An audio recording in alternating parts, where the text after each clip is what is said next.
जय जय श्री चैतन्य जय नित्यानंद।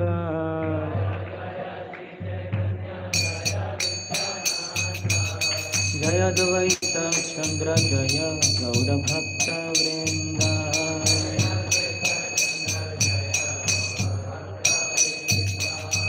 जय जय श्री चैतन्य जय नित्यानंद।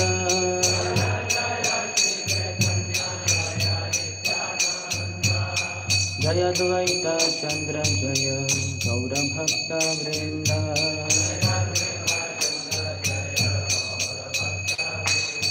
जय श्री कृष्ण चैतन्य प्रभु नित्यानंद। श्री अद्वैत गदाधर श्रीवासादि गौरभक्तवृंद।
सचिनंदन जय सचिनंदन जय सचिनंदन गौर हरे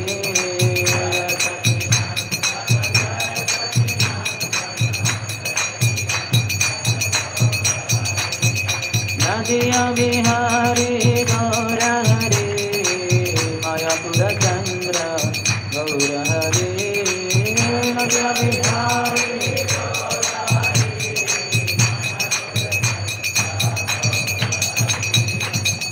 माता प्राण धन गौर हरे विष्णु प्रिया प्राण धन गौर हरे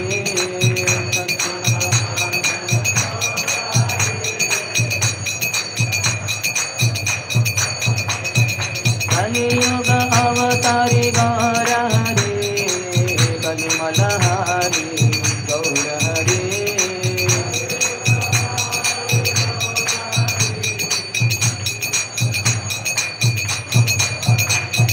नितायरा प्राण धन गौर हरे पतित पावन गौर हरे सायरा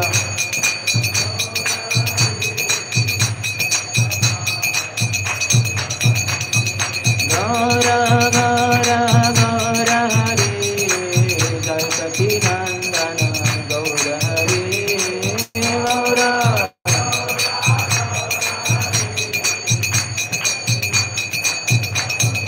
जय गौर हरे गौर हरे गौर हरे जय गौर हरे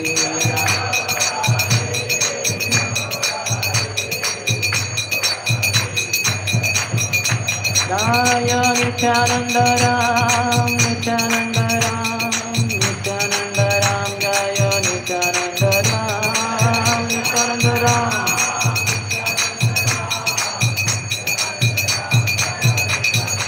जय गौर निताय गौर निताय गौर निताय जय गौर निताय गौर निताय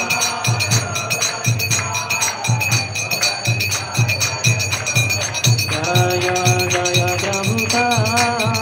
प्रभुपाद प्रभुपाद प्रभुपाद जय प्रभुपाद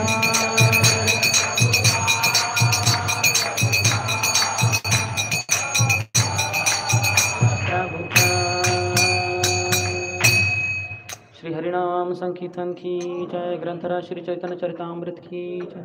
श्रील प्रभुपाद की समवेत गौर भक्त वृंद की निताय गौर प्रेमानंदे।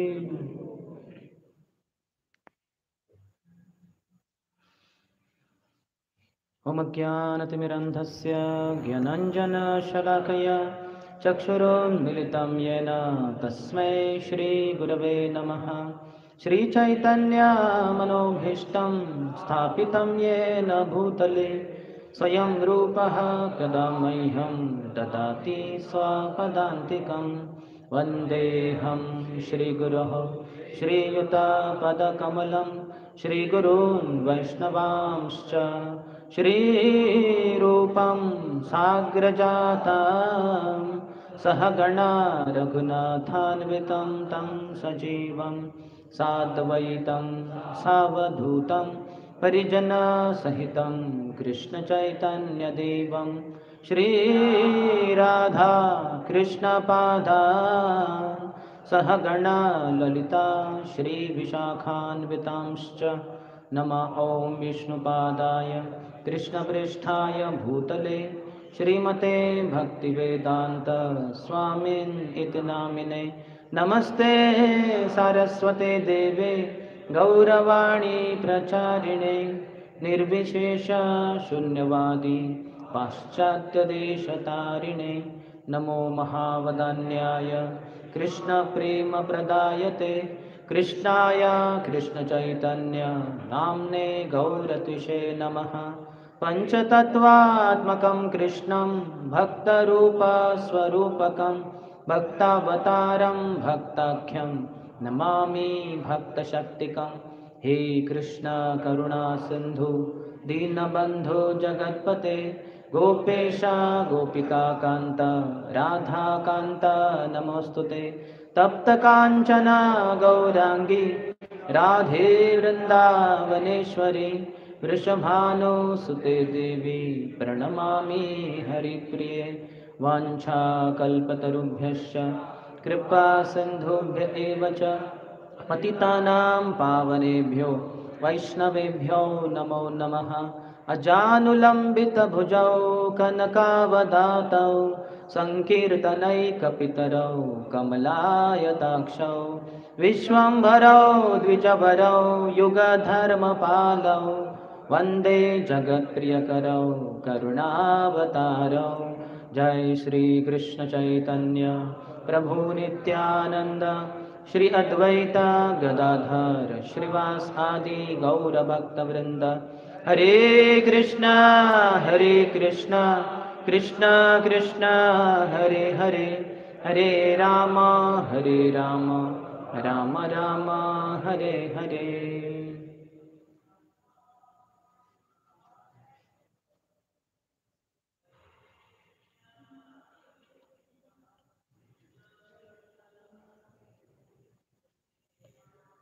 हरे कृष्णा। आज हम पढ़ रहे हैं श्री चैतन्य चरितामृत से श्रील कृष्णदास कविराज गोस्वामी लिखित आदि लीला अध्याय 9, जिसका शीर्षक है भक्ति का कल्पवृक्ष। श्लोक संख्या 42। कृपया दोहराइए। एतावज्जन्म साफल्यं देहिनाम इह देहिषु प्राणैरर्थैर्धिया वाचा श्रेय आचरणं सदा। एतावज्जन्म साफल्यं देहिनाम इह देहिषु प्राणैरर्थैर्धिया वाचा श्रेय आचरणं सदा। एतावज्जन्म साफल्यं देहिनाम इह देहिषु प्राणैरर्थैर्धिया वाचा श्रेय आचरणं सदा।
माताएं क्या अंदर से not visible. Okay, no problem. So we'll have word to word meaning. Word to word meaning अनुवाद और तात्पर्य कृष्ण कृपा श्री मूर्ति अभय चरणारविंद भक्ति वेदांत स्वामी श्रील प्रभुपाद के द्वारा। एतावत यहाँ तक, जन्म जन्म की, साफल्यम पूर्णता सिद्धि, देहिनाम देहधारियों की, यह इस संसार में, देहिषु देहधारियों की ओर, प्राण ही प्राणों से, अर्थ ही धन से, धिया बुद्धि से, वाचा वाणी से, श्रेय शाश्वत सौभाग्य, आचरणम वास्तव में कार्य करते हुए, सदा सदा। अनुवाद: यह हर जीव का कर्तव्य है कि वह अपने जीवन, धन, बुद्धि तथा वाणी से दूसरों के लाभ के लिए कल्याण कार्य करे। तात्पर्य: सामान्य कार्य दो प्रकार के होते हैं, श्रेयस अर्थात ऐसे कार्य जिनका अंतिम परिणाम लाभकारी तथा मंगलकारी होता है, तथा प्रेयस अर्थात जो तुरंत ही लाभकारी तथा मंगलकारी होते हैं, तथा जो तुरंत ही लाभकारी तथा मंगलकारी होते हैं। उदाहरणार्थ, बच्चों को खेलने का शौक होता है। वे शिक्षा प्राप्त करने के लिए स्कूल नहीं जाना चाहते और सोचते हैं कि अपने मित्रों के साथ रात दिन खेलना ही उनके जीवन का लक्ष्य है।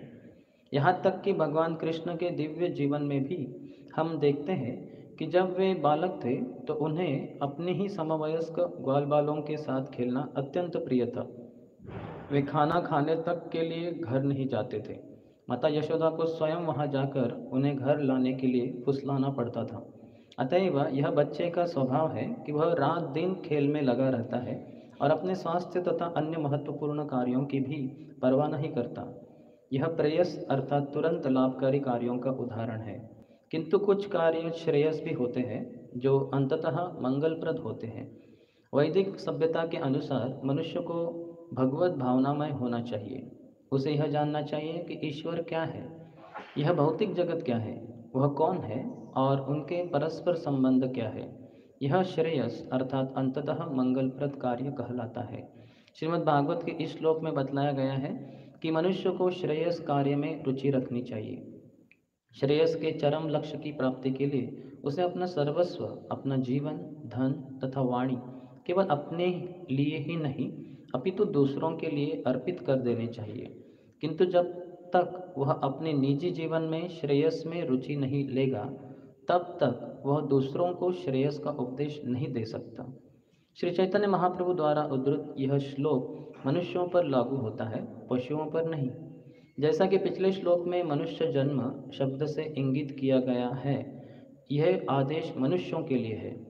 दुर्भाग्यवश आज के लोग यद्यपि मानव देह धारण किए हुए हैं, फिर भी आचरण में वे पशुओं से भी बदतर होते जा रहे हैं। यह आधुनिक शिक्षा का दोष है।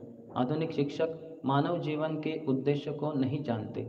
उन्हें इसी की चिंता रहती है कि वे अपने देश या मानव समाज की आर्थिक दशा को कैसे उन्नत बनाएं। यह भी आवश्यक है। वैदिक सभ्यता में तो मानव जीवन के सारे पक्षों पर विचार किया गया है। इनमें धर्म, अर्थ, काम तथा मोक्ष सम्मिलित है। किंतु मानवता की पहली आवश्यकता धर्म है। धार्मिक बनने के लिए मनुष्य को ईश्वर के आदर्शों के अनुसार चलना होता है।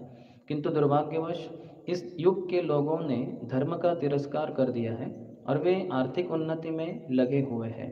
अतएव धन पाने के लिए वे किसी भी हद तक जा सकते हैं। आर्थिक उन्नति के लिए ये न केन प्रकारेण धन प्राप्त करना आवश्यक नहीं है। मनुष्य को केवल अपने शरीर तथा आत्मा को बनाए रखने भर के लिए धन कमाना चाहिए। किंतु आधुनिक आर्थिक विकास बिना किसी धार्मिक आधार के किया जा रहा है। अतः वह लोग लालची, विषयी तथा धन के पीछे पागल बनते जा रहे हैं। वे केवल रजोगुण तथा तमोगुण को विकसित कर रहे हैं और प्रकृति के अन्य गुण, सत्वगुण तथा ब्राह्मण गुणों की उपेक्षा कर रहे हैं। इसलिए सारा समाज अस्त व्यस्त दशा में है। भागवत के अनुसार बुद्धिमान मनुष्य का कर्तव्य है कि वह इस तरह कर्म करे कि मानव समाज जीवन के चरम लक्ष्य को आसानी से प्राप्त कर सके। ऐसा ही श्लोक विष्णु पुराण 3 खंड 12वां अध्याय 45वें में भी आता है, जो नीचे उद्धृत है। यहाँ हम चर्चा कर रहे हैं, ये बहुत ही अच्छा विभाग है श्री चैतन्य चरितामृत के अंतर्गत, जो करीबन चैतन्य महाप्रभु, ये जो शीर्षक है भक्ति का कल्पवृक्ष। तो बताए गए हैं कि माधवेंद्र पुरी जो थे, जो चैतन्य महाप्रभु के गुरु परम गुरु ईश्वरपुरी के गुरु जो थे, वो आध्यात्मिक संसार में गोलोक वृंदावन में कल्पवृक्ष है। तो इस संसार में जब प्रकट होते हैं तो वो चैतन्य महाप्रभु के परम गुरु के रूप में प्रकट होते हैं। तो ये जो भक्ति कल्पवृक्ष की संकल्पना बताई गई है, तो इसमें वो मूल है, ये जो पेड़ है, वृक्ष है, उसके मूल श्रीपाद माधवेंद्र पुरी पाद हैं और उसके 9 उपमूल है, उपशाखाएं हैं उस मूल के ही। तो उनके 9 सन्यासी शिष्य हैं, जैसे ईश्वरपुरी है, रंगपुरी है, फिर ब्रह्मानंद भारती है इत्यादि। और फिर ये जो उगता है वृक्ष, तो उसका जो तना है वो श्री चैतन्य महाप्रभु है। और फिर उसकी ब्रांचेस, उसकी शाखाएं हैं, जैसे नित्यानंद प्रभु और अद्वैत आचार्य, ये सबसे महत्वपूर्ण 2 शाखाएं हैं। और अन्य बहुत सारी शाखाएं, फिर उनकी उपशाखाएं भी हैं। तो इसका सब वर्णन इधर आता है। तो इसके बारे में, ये जो कल्पवृक्ष है, इसके बारे में चैतन्य महाप्रभु करीबन 31वें श्लोक से बताना शुरू करते हैं, जिसमें वो कहते हैं, मालाकार कहे सुन वृक्ष परिवार, मूल शाखा उपशाखा एतेक प्रकार। इस प्रकार श्री चैतन्य महाप्रभु ने भक्ति वृक्ष की विभिन्न प्रकार की शाखाओं तथा उपशाखाओं का संबोधित किया। महाप्रभु ये शाखाओं को और उपशाखाओं को संबोधित कर रहे हैं, या और कोई नहीं, उनके सब पार्षद है सब, जिनको वो बता रहे हैं कि कैसे हमें इस भक्ति वृक्ष को या फलों को पूरे संसार में बांटना है। तो इसका ये वर्णन है। वो कहते हैं, अलौकिक वृक्ष करे सर्वेंद्रिय कर्म, स्थावर है या धरे जंग मेर धर्म। क्योंकि भक्ति वृक्ष दिव्य होता है, अतएव इसका प्रत्येक अंग अन्य सारे अंगों का कार्य संपन्न कर सकता है। यद्यपि वृक्ष अचर माना जाता है, किंतु ऐसा होते हुए भी यह वृक्ष जंगम, चलने वाला है। तो ये सब भक्त जो है, ये सब जगह पे जाके हरि नाम का प्रचार प्रसार करते हैं। तो वो उसका आशय है। ये वृक्षेर अंग है सब असचेतन, बाड़िया व्यापील सबे सकल भुवन। इस वृक्ष के सारे अंग आध्यात्मिक रूप से सचेतन हैं, और वे जो जो बढ़ते हैं त्यों तो सारे जगत में फैल जाते हैं। तो कैसे ये हरि नाम का, हरि कथा का प्रचार प्रसार होगा, इसका ही ये वर्णन होता जा रहा है। तो चैतन्य महाप्रभु की इच्छा थी, वो आए थे हरि नाम को, हरि कथा को पूरे संसार में बांटने के लिए। तो ये वो संबोधित कर रहे हैं अपने पार्षदों को। एकला माला करामी कहाँ कहाँ जाबो, एकला वकत फल पाड़िया विलाब। मैं ही अकेला माली हूँ, मैं कितने स्थानों पे जा सकता हूँ, मैं कितने फल तोड़ और बांट सकता हूँ। महाप्रभु अपनी असमर्थता बता रहे हैं। महाप्रभु तो सर्वसमर्थ है, तो पूरे संसार में उनकी इच्छा से ही सब कोई भक्त बन सकते हैं। लेकिन जो जीवात्मा को स्वतंत्रता दी जाती है भगवान के द्वारा, तो उसको भगवान विरोध नहीं करते, उसके विरोध में नहीं जाते। उसको, जीवात्मा को अपने आप से वो इच्छा करनी है फिर से कि मैं भगवत धाम जाना चाहता हूँ, शुद्ध भक्त बनना चाहता हूँ, तो भगवान उसके विरोध में नहीं जाते।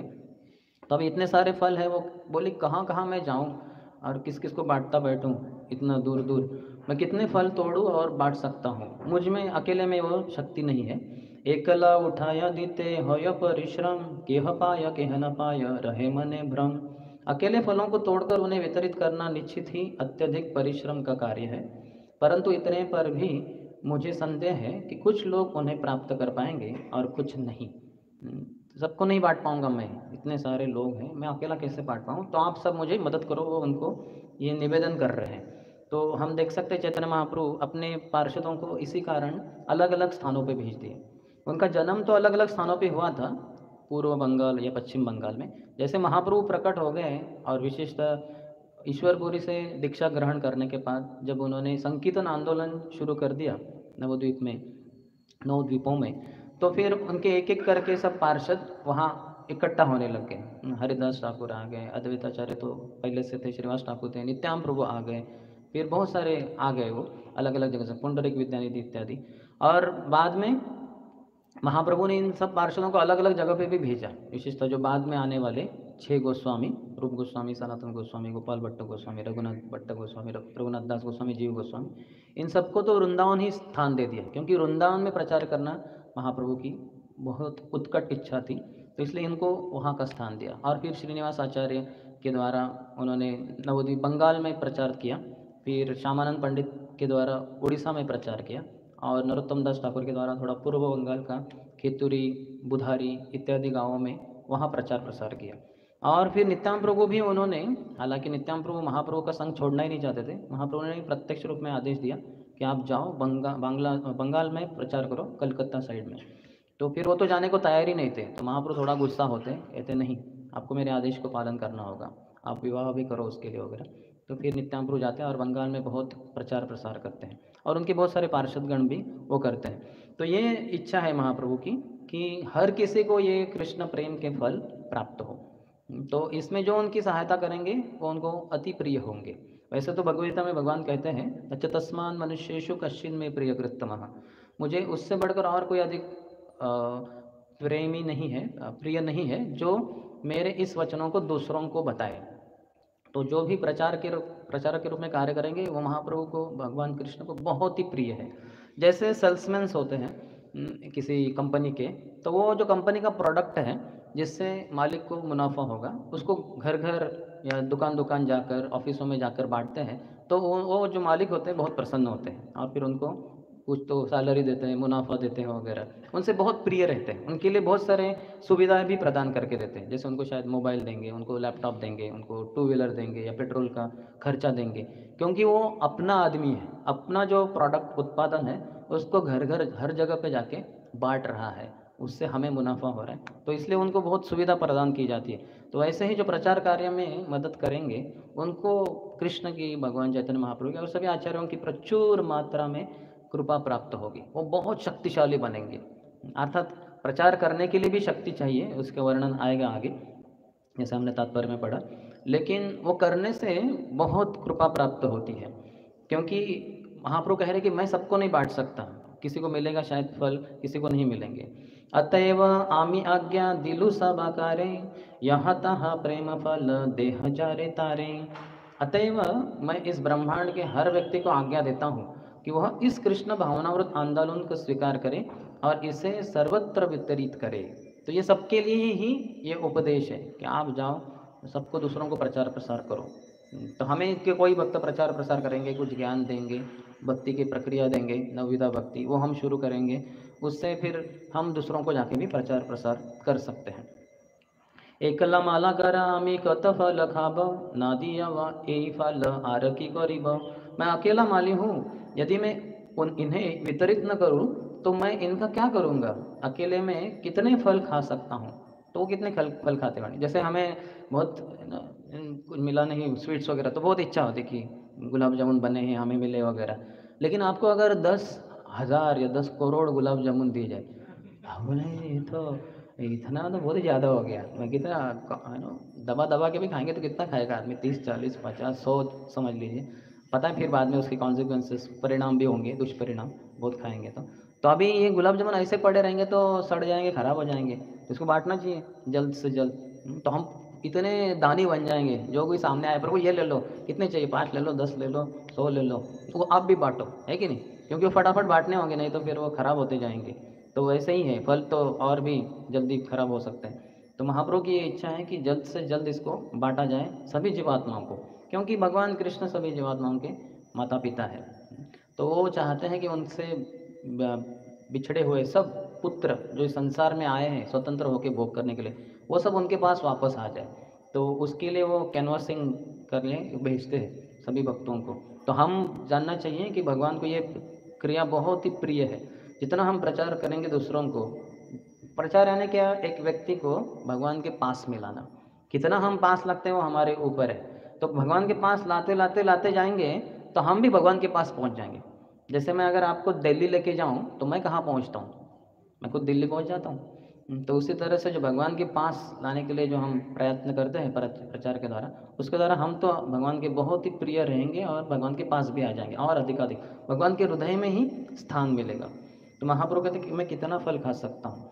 पूर्ण पुरुषोत्तम भगवान आत्म इच्छा मृत्य वृक्ष सिंची निरंतर, तहाते असंख्य फल वृक्षेरा ऊपर। पूर्ण पुरुषोत्तम भगवान की दिव्य इच्छा से सारे वृक्ष पर पानी छिड़का गया है और इस तरह भगवत प्रेम के असंख्य फल लगे हैं। तो ये इसमें कोई बाधा नहीं डाल सकता संकीर्तन आंदोलन में। हम देखते जब महाप्रभु नवद्वीप में थे, संकीर्तन आंदोलन छेड़ दिया था और सबको बताया था और भक्त कर रहे थे, तो वहाँ के जो मुल्क के अधिकारी चांद काजी, उन्होंने बड़ा समस्या कर दी। उन्होंने जो भक्तों का मृदंग मृदंग था उसको फोड़ दिया और धमकी दे दी कि आगे अगर कोई ऐसे संकीर्तन करते हुए पाया जाएगा तो उसको मृत्यु की घाटी उतार देंगे। तो सब भक्त इतने डर गए थे। लेकिन जो महाप्रभु को बताया उन्होंने कि ऐसे ऐसे हैं, तो महाप्रभु बोले ठीक है, आज प्रसाद के बाद, लंच के बाद, दोपहर से हम चले जाएंगे, सब मशाले जलाओ, सब कोई असंख्य मात्रा में सब सब सम्मिलित हो और हम हरे कृष्ण महामंत्र का कीर्तन करते हुए सब जाएंगे काजी के घर, उसके महल में, और फिर उससे हम बातचीत करेंगे। तो बड़ा उसका रोमांचक विस्तार से वर्णन करते हैं वृंदावन दास ठाकुर श्री चैतन्य भागवत के अंतर्गत, और फिर उनसे बहुत बड़ा वर्णन है उधर। तो फिर उनको बताते हैं कि कैसे ये उचित नहीं है आपके लिए, और फिर वहाँ का चांद काजी ये ऐलान कर देते हैं, घोषणा कर देते हैं कि मेरे परिवार में आने वाला एक भी व्यक्ति ये संकीर्तन आंदोलन को कभी रोकेगा नहीं। तो हालांकि संसार में हिंदू मुस्लिमों के में बहुत सारी दंगल होती है इधर उधर, लेकिन इस प्रांत में नहीं होती, क्योंकि चांद काजी का वो ऐलान है। तो हम देख सकते हैं कि इसमें कोई बाधा नहीं डाल सकता है। और इसके ऊपर जो कहा गया है, वृक्ष पर पानी छिड़का गया है, एक दिव्य पानी, जिसके कारण वो कभी खराब भी नहीं होगा और असंख्य फल लगे रहेंगे। सिर्फ उसको बांटने का कार्य करना है, वो हमारे हाथ में है, जितना करेंगे उतनी कृपा प्राप्त करेंगे। फिर आगे कहते हैं अतएव सब फल देह जारे तारे खाइया हो लोक अजर अमरे। इस कृष्ण भावनामृत आंदोलन का वितरण सारे विश्व में करो, जिससे सारे लोग इन फलों को खाकर अत्यंत वृद्धावस्था तथा मृत्यु से मुक्त हो सके। तो हम वृद्ध नहीं होंगे, हम हमेशा तरुण रहेंगे, जवान रहेंगे ये फल खाकर। कभी, क्योंकि हम शरीर है ही नहीं, वो जब फल खाएंगे पता चलेगा कृष्ण प्रेम प्राप्त करने का कि हम शरीर है ही नहीं, तो फिर कभी ही बूढ़े होंगे ही नहीं और मरेंगे भी नहीं, क्योंकि शरीर की मृत्यु होती है। शरीर तो वैसे भी मृत रहता है, लेकिन आत्मा तो अजरामर है, अजर है, अमर है। तो उस स्थिति को हम प्राप्त कर पाएंगे। जगत व्यापी यह मोर हबे पुण्य ख्याति, सुखी है यह लोक मोर गाहिबे क गीत कीर्ति।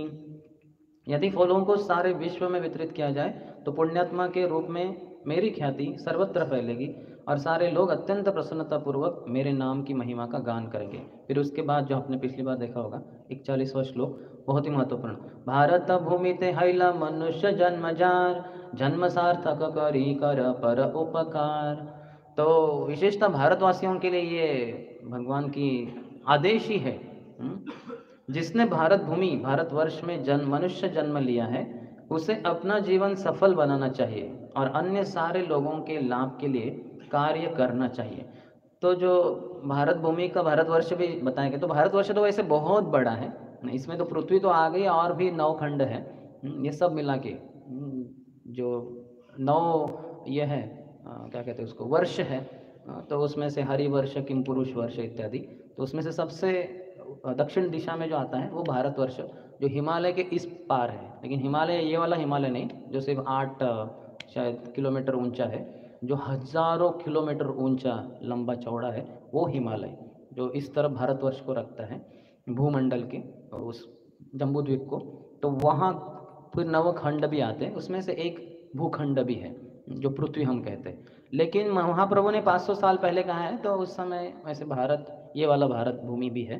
तो इसलिए हमारा कर्तव्य, वो सभी का तो कर्तव्य बनता ही है पृथ्वी के ऊपर के, लेकिन हमारा अधिक कर्तव्य बनता है, क्योंकि महाप्रभु ने जब ये बताया है तो भारत भूमि, जो भारत देश आज हम कहते हैं, हिमालय के इस तरफ और फिर इधर अरबी समुद्र है, इस तरफ बे ऑफ बंगाल, फिर इंडियन महासागर है, तो इसके बीच में जो भूमि है, उधर के जन्मे हुए सभी लोगों के लिए यह आदेश है, अपना जीवन सफल बनाएं और सारे लोगों के लाभ के लिए कार्य करते रहे। तो हमें बहुत ही निस्वार्थी रूप से अपने आप को दूसरों की सेवा में दे देना चाहिए। समाज सेवकों का कितना गुणगान होता है इस संसार में, कि अपने खाना सोना इत्यादि परिवार को छोड़कर दूसरों की भलाई के लिए कार्य करते रहते हैं। अर्थात वो तो भौतिक स्तर पे है, तो लोग भौतिक स्तर पे ही रहने के कारण, शरीर के स्तर पे, तो उसी को बहुत प्राधान्य देते हैं और बहुत गुणगान करते हैं। लेकिन हम शरीर है ही नहीं, तो उसके द्वारा कुछ लाभ नहीं है।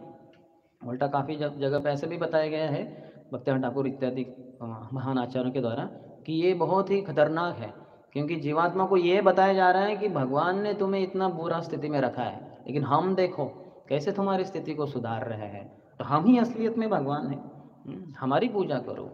तो ऐसे भी बताया गया है कि ये उतना ही नहीं, क्योंकि शारीरिक स्तर पे वो शरीर कितना भी आप उसको पालन पोषण करो, वो तो मरने ही वाला है, और उसके कर्मों के अनुसार उसको दुख भोगना ही पड़ेगा। उसका अगला योनि पशु योनि भी हो सकता है, 72 योनि में उसका जन्म होगा, और अगले मनुष्य जन्म बहुत सारे 84 लाख योनियों से गुजरने के बाद वहाँ भी वो दुख ही भोगने वाला है। वो इस सब चीज़ों से कुछ भी मदद नहीं होने वाली। जो प्रभुपाद का प्रसिद्ध उदाहरण, जो मछली को पानी के बाहर लेके आए, तो उसको हम सोफ़ा सेट दे, गुलाब जामुन दे, 4G 5G कनेक्शन दे, इससे कुछ भी उसको कुछ भी होने वाला नहीं है, है ना। तो उसको पानी में ही वापस जाना चाहिए, वहाँ उसके लिए सब कुछ है। वैसे हर कोई भगवान से बिछड़ा हुआ जीवात्मा भगवान के पास ही जाए, गोलोक वृंदावन, उनकी लीलाओं में शामिल हो, उनकी सेवा में लगे, तो ही वो प्रसन्न हो सकता है। और उसी का वो इसी धरातल पे भक्ति का वो अपने जीवन में पालन कर सकता है और वही आनंद को प्राप्त कर सकता है। तो इसलिए प्रचार बहुत ही महत्वपूर्ण है ना, बहुत ही महत्वपूर्ण। प्रभुपाद से प्रीचिंग इज द इसेंस, प्रचार ही सार है जो हम सब कुछ कर रहे हैं। तो जो भी साधना वगैरह कर रहे हैं इसका सार है प्रचार करना। खुद लेकर, जैसा आदमी खाता है वगैरह, खाने के बाद ऐसे बैठे नहीं रहता। तो उसको उठना चाहिए, चलना चाहिए और दूसरों के लिए कार्यरत होना चाहिए, दूसरों के उद्धार के लिए। तो आत्मा के उत्थान के लिए जो प्रयास है उसको प्रचार कहते हैं, आत्मा को भगवान के पास लाने के लिए। फिर आज का श्लोक यहाँ बताया गया है, एतावत जन्म साफल्यम देहिनाम इह देहेषु प्राणिरर्थिर धिया वाचा श्रेय आचरणम सदा।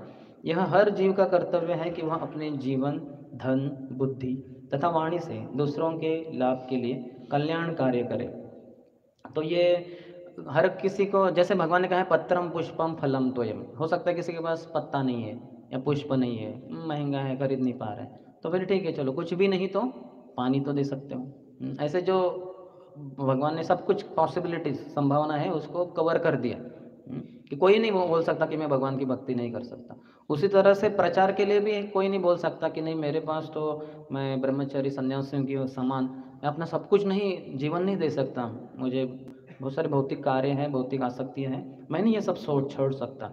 तो ठीक है, आपके पास धन तो है, ब्रह्मचारियों के सन्यासियों के पास तो धन है ही नहीं। तो आपके पास धन है, तो आप आपके धन को ये प्रचार कार्य के लिए दे दो। प्रभुपाद 12वें अध्याय के भगवगीता के अंतर्गत कहते हैं कि जब भी ऐसे कुछ कार्य करना होता है प्रचार का वगैरह, तो उसमें पैसे की ज़रूरत होती है, ज़मीन की ज़रूरत होती है, लेबर की ज़रूरत होती है, मज़दूरों की ज़रूरत होती है, तो ये बिल्डिंग्स की ज़रूरत होती है। तो आप दे दो, क्योंकि आपके पास धन है, धन के द्वारा ये सब चीज़ें प्राप्त की जा सकती है, ज़मीन खरीदी जा सकती है, मज़दूरों को लगाया जा सकता है। और तो आप दे दो आपका धन, धन के रूप में व्यक्ति मदद कर सकता है।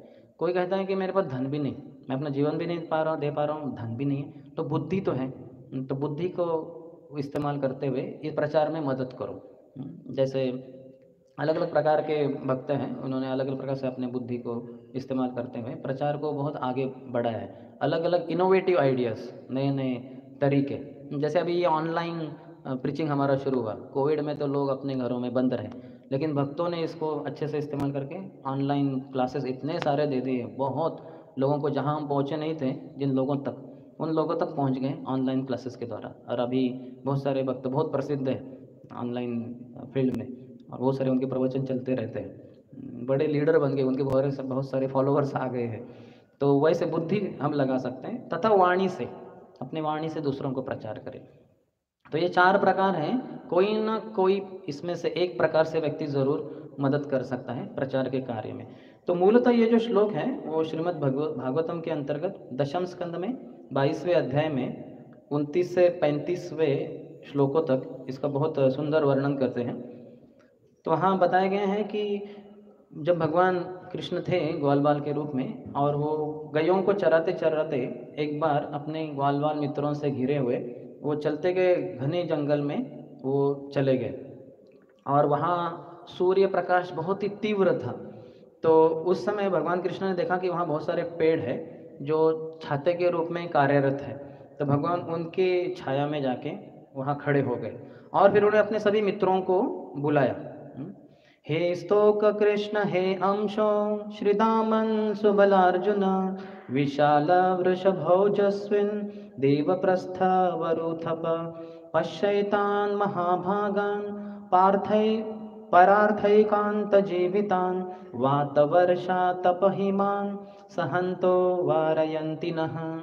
तो अभी भगवान उनकी छाया में है पेड़ों की, और सभी मित्रों को बुला रहे, हे स्तोक कृष्ण, ये भगवान के मित्रों के नाम है, अंशुमान, अंशु, श्रीदामन, सुबल, अर्जुन, विशाल, वृषभ, ओजस्विन, देवप्रस्थ, वरुथप, पश्य एतान महाभागान, देखो तो ये महाभाग्यवान लोग, कैसे भगवान गुणगान कर रहे पेड़ों का। हम तो जैसे पेड़ों के तरफ शायद देखते भी नहीं, लेकिन भगवान जो भी कोई परोपकार कार्य करता है उसको भगवान नोट करता है, भगवान उसकी सराहना करते हैं। परार्थैकांत जीवितान, ये जी रहे हैं, ये सब पेड़ परार्थै, दूसरों के लिए ही जी रहे हैं ये पेड़ सब। और कैसे जी रहे हैं? वात वर्ष ताप हिमान सहंतो वारयंती नः, उनके जीवन में तो बहुत सारी तकलीफें हैं, वहाँ तो इतनी ठंडी हवा बहती है, हम तो फिर स्वेटर पहन लेते हैं, बहुत कुछ करते हैं, लेकिन ये पेड़ तो ऐसे ही खड़े रहते हैं। वहाँ तो वर्षा वर्षा होती है तो हम अपना तुरंत छाता निकालेंगे, रेनकोट पहनेंगे, ये तो वैसे ही खड़े रहते हैं। ताप, बहुत गर्मी पड़ती है, उसको भी सहन करते हैं। हिमान, कभी हिम वर्षा भी होगी। सहंतो वारयंती नः, वारयंती यानी वो सब कुछ सहन करते हैं। आगे वो कहते हैं, अहो एषां वरम जन्म सर्व प्राणी उपजीवनम सुजनस्यैव एषां वै विमुखा यान्ति नार्थिनः।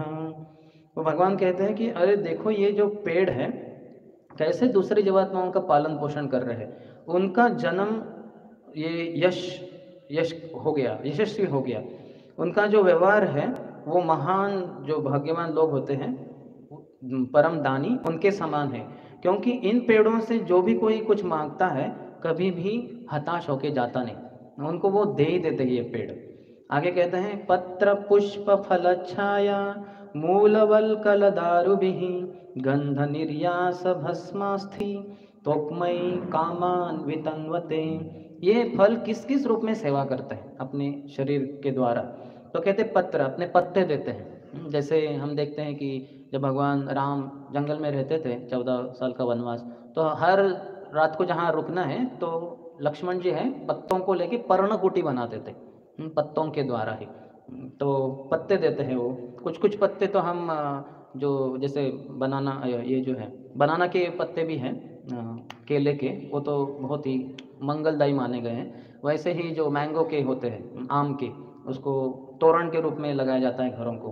तो पत्र देते हैं, पुष्प देते हैं, पुष्प तो कितने लोग तो उसके द्वारा व्यवसाय भी करते हैं पुष्पों को बेचकर।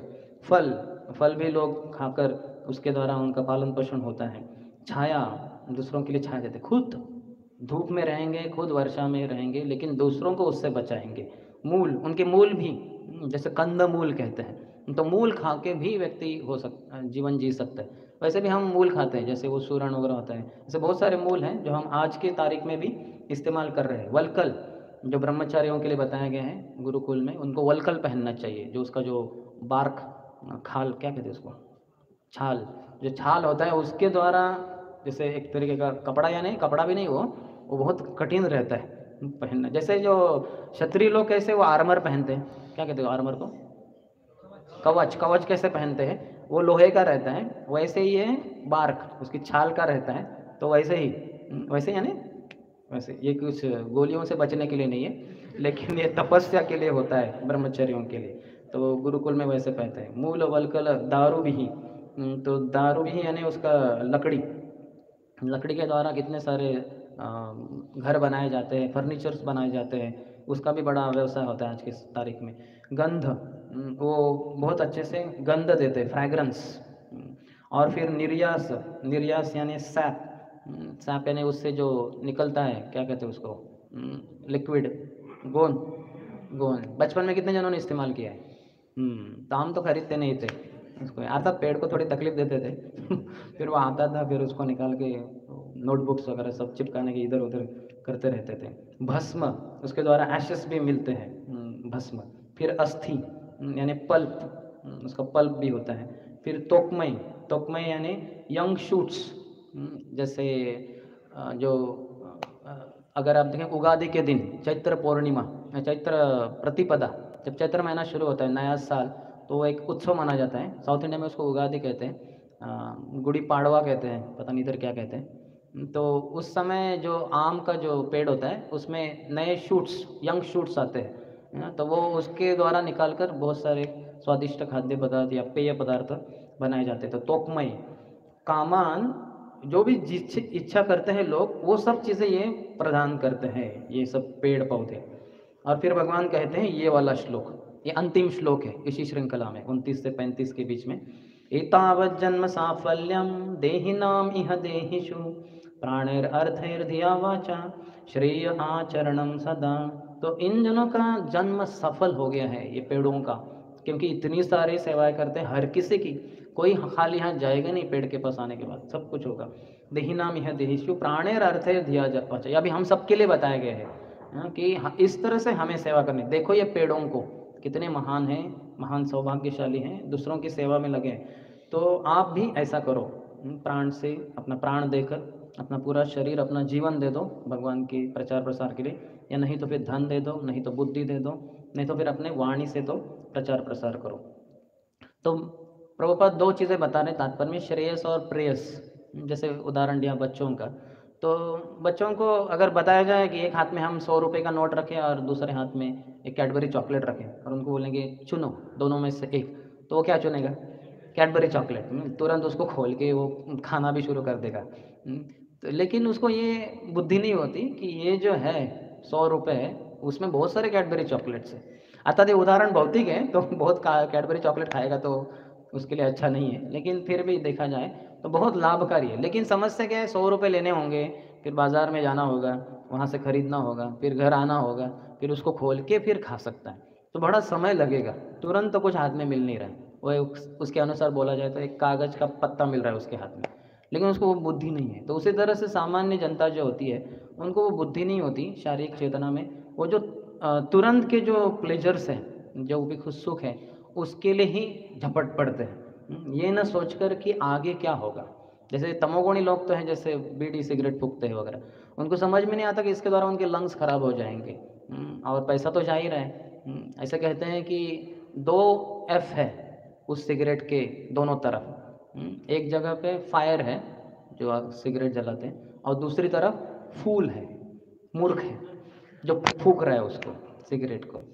और वो कहता है कि इट्स कूल, कि बहुत ठंडा है। ठंडा कैसे, उसका तो जल रहा है अंदर सब कुछ। तो वो कैसे क्या ठंडा है? वो कहते हैं कि सिगरेट पीने के 3 लाभ हैं। कभी व्यक्ति बूढ़ा नहीं होगा, कभी कुत्ते उसको काटेंगे नहीं, और चोरी कभी होगी नहीं उसके घर में। कैसे? बूढ़ा होगा नहीं, कि जवानी में मर जाएगा। कुत्ता काटेगा नहीं, क्योंकि वो फूकने के कारण रात भर खांसता रहेगा। तो कुत्ते सब भाग जाएंगे, है ना, जब भी जा रहा है वो, उनको डर लगता है कि क्या कुछ शस्त्र वगैरह डाले जा रहे हैं। और रात भर खांसता रहेगा तो चोर राह देख रहा है कब सोएगा, जब सोएगा तभी तो जाके तिजोरी फोड़ सकता हूँ। तो बेचारा अंदर प्रवेश नहीं कर पाया, तो घर में चोरी नहीं हो सकती, लेकिन उसके पूरे शरीर की चोरी हो रही है, उसके अंग खराब हो रहे हैं, वो उसको उतनी अकल नहीं होती। तो ऐसे लोग जो तुरंत के प्लेजर से उसके लिए जाते हैं, या फिर शराब पीने वाले वगैरह, बहुत टेंशन आ गया है, पी जाता हूँ, ये सब भूल जाऊँगा, लेकिन समस्या हल नहीं होती। आप भूल गए, जैसे वो प्रभुपाद किसका उदाहरण देते हैं, वो ऑस्ट्रिच। हाँ, ऑस्ट्रिच जब भागता है उसका शिकारी ये करता है, तो जब वो देखता है कि बहुत अभी पास में आ गया, तो वो ज़मीन में थोड़ा गड्ढा खोद के अपना मुंह डाल देता है उसमें, कि अभी समस्या कुछ नहीं, अभी कोई नहीं है। अभी कोई कैसे नहीं है, सामने नहीं है, लेकिन पीछे तो है ही वो, अभी तो और पास में आ गया वो। तो उसी तरह से जो तुरंत के जो भोग होते हैं उसके लिए जीवात्मा झपट पड़ता है। इसलिए एडवर्टाइजिंग इंडस्ट्री ये लोगों की कमी को मान समझकर इतना कुछ एडवर्टाइजिंग करते रहते हैं। अगर हम जाएंगे बड़े बड़े शहरों में तो ना, इंडियाज़ नंबर 1, फिर और 50 मीटर पे times of India, India's number 1 times of India, India's number 1 times of India's number 1 क्या है वो? अरे गाड़ी आगे आगे जा रहा है, टाइम्स ऑफ इंडिया आगे जा रहा है, India's number 1 times of India, India's number 1 times. इतना लंबे रास्ते पे रहता है वो, तो जैसे गाड़ी से उतरेगा दुकान में बोलेगा टाइम्स ऑफ इंडिया दे दो। इतना उसका ब्रेन वॉशिंग हो गया। और लोग भी इतने मूर्ख हैं, समझते नहीं कितने वो क्या कहते हैं, एक्सप्लॉयटेटिव लोग हैं वो। आपके शरीर का वो ध्यान नहीं देने वाले। तो लेकिन ऐसे प्लेजर्स में जो जाते हैं वो प्रेयस कहलाया जाता है, तुरंत के मिलने वाले लाभ। लेकिन श्रेयस है, यानी जो भक्ति करके हम जन्म मृत्यु के चक्कर से जो भी हमारे जीवन में ताप है, समस्या है, उस सब का कारण हम इस शरीर में, इस भौतिक संसार में हैं, इसके कारण है। तो इससे परे जाकर एक शाश्वत जीवन भगवान के साथ आनंद का जीवन जी सकते हैं, नित्य रूप से हमेशा आनंदाम्बुधि वर्धनम, तो वो प्राप्त कर सकते हैं अगर गोलोक वृंदावन जाएंगे तो। लेकिन अर्थात जीवात्मा बहुत आसक्त होता है, तो समझ नहीं पाता। कभी कभी उसको बोला जाए कि ऐसे करोगे तो नरक में जाओगे। तो जैसे एक आदमी था, उसको बोला गया था, वो कोल माइनर था, कोयले के खान में काम कर रहा था। तो उसको लगा, अरे तुम ऐसे सब सिगरेट बीड़ी वगैरह फूकते रहते हो। एक क्रिश्चियन प्रीचिंग प्रीचर था, तो वो प्रचार कर रहा था, कह रहे तुम नरक चले जाओगे। नरक क्या होता है, उसको नरक क्या है पता ही नहीं। बोले नरक बहुत अंधेरे का जगह होता है। बोले तो ये तो इधर भी तो अंधेरा ही है जहाँ मैं कोल माइन में काम करता हूँ। हाँ लेकिन वहाँ बहुत ऐसा हवा वगैरह नहीं बहती वगैरह। बोले इधर भी कहाँ हवा बहती है वगैरह, है ना। तो फिर ऐसे जो भी बोल रहा था उसका वो खंडन कर रहा था, खंडन यानी वो बता रहा था। तो वो बोले कि फिर वहाँ न्यूज़पेपर नहीं रहता, वर्तमान पत्र नहीं रहता। बोले अच्छा वर्तमान पत्र नहीं रहता, तो फिर मुझे एक छोड़ देना चाहिए दारू को वगैरह। तो ऐसे बुद्धि भी लगाना चाहिए लोगों को प्रचार करते समय। तो जो श्रेयस है वो बहुत महत्वपूर्ण है, जीवात्मा का भगवान के साथ संबंध जोड़ देना। तो इसलिए हम शास्त्रों को बांटते हैं। जैसे अभी अगले महीने से शुरुआत होगा श्रील प्रभुपाद ये बुक डिस्ट्रीब्यूशन। तो इसके द्वारा जो हम दे रहे थे लोगों को समझ में आएगा कि कैसे जीवन जीना है, भगवान के साथ हमारा संबंध है, वो संबंध टूट गया है, इसके कारण हम दुख भोग रहे हैं। जैसे भटका हुआ बच्चा घर से परिवार वालों से दूर है तो दर दर की ठोकरें खाता है, उसको कुछ खाने को नहीं मिलता वगैरह, तो बहुत ही दुखी रहता है। तो ऐसे हम भगवान से जुड़ जाएंगे फिर से। भगवान तो लक्ष्मीपति हैं, उनके क्या कमी है उनके पास, तो हम सभी रूप से प्रसन्न हो जाएंगे, सब कुछ प्राप्त करेंगे। तो ये संदेश संबंध ज्ञान जो है प्रभुपाद ने अपनी किताबों में प्रचुर मात्रा में दिया है, और इसलिए हम किताबों को ये वितरण करते हैं, क्योंकि हम किन किन लोगों के पास पहुंचेंगे। एक व्यक्ति मिल गया घर का, उसको हमने प्रचार किया, लेकिन उसकी पत्नी है, घर में बच्चे हैं, उनको कैसे प्रचार करेंगे। तो किताब दे देंगे तो घर में किताब चली जाएगी, वो टेबल पे रखेगा, थोड़ी देर के बाद पत्नी देखेगी अरे ये क्या है, क्या खरीद के लाए, वो थोड़ा पन्ने पलटेगी पढ़ेगी, तो उसको भी लाभ होगा, उसको भी पता चलेगा भगवान के साथ उसका संबंध। बच्चे पढ़ेंगे, आजू बाजू के मित्र पढ़ेंगे, पड़ोसी पढ़ेंगे। तो इस तरह से पुस्तक वितरण बहुत ही महत्वपूर्ण है। वो स्थान जहाँ हम ना पहुँच पाएँ वहाँ प्रभुपाद पहुँच जाएंगे किताबों के रूप में, और उसमें संबंध सबका भगवान के साथ प्रस्थापित कर देंगे। और फिर अभिधेय क्या करना है वो भी पता चलेगा। ऐसे कितने सारे लोग हैं, जैसे एक न्यू वृंदावन में एक व्यक्ति आया था जो पहली बार आया था न्यू वृंदावन में, जो प्रभुपाद पैलेस है, तो गोल्ड पैलेस, तो वो देख रहे थे उनको, एक भक्त उनको वो दिखा रहे थे कि ये ऐसा है, ये इधर प्रभुपाद समाज, इधर ये है वगैरह वगैरह। तो होने के बाद उन्होंने कहा कि आप ये हरे कृष्ण महामंत्र का जप कीजिए। थोड़ा प्रचार भी किया, हम शरीर नहीं आत्मा हुए। तो बोले आप हरे कृष्ण महामंत्र का जप कीजिए। बोले तो मैं कर ही रहा हूँ। बोले कर रहे? तो बोले कितने माला, कितना कर रहे हैं? बोले 16 माला। 16 माला कर रहे हैं आप? तो कितना समय लगता है? बोले 3 घंटा वगैरह लगता है। 3 घंटा? बोले कौन सा हरे कृष्ण महामंत्र बताइए तो उसने बताया, हेर कृष्ण कृष्ण कृष्ण हेर हेर, हेर रामा रामा रामा हेर हेर। बोले ये क्या है? एच ए आर ई ना हेर, जो क्या कहते हैं खरगोश, तो वो ऐसे जैसे ही ना। तो बोले माय गॉड आप तो बहुत ज़बरदस्त हैं। बोले आपने किन भक्तों को मिले हैं पहले? बोले नहीं मैं किसी को मिला नहीं, मुझे स्वामी प्रभुपाद के द्वारा वो भगवगीता एज इट इज़ मिल गई, मैंने वो उसमें पढ़ी, तो उसमें बार बार वो बता रहे थे कि ये हेर कृष्ण ये मंत्र का जप करना है। तो मैं तो 3 साल से कर रहा हूँ ये जप, 16 माला कर रहा हूँ। तो ये भक्त दंग रह गए, कोई भक्तों से मिले नहीं, इस्कॉन मंदिर गए नहीं, बस किताब प्राप्त करके इतना कुछ इनको लाभ हो। तो अभिधेय भी उनका शुरू हो गया। देखिए बिना भक्तों के, अर्थात प्रभुपाद सबसे बड़े भक्त हैं जिनसे उनका संपर्क हो गया, और प्रयोजन को भी वो प्राप्त करेंगे।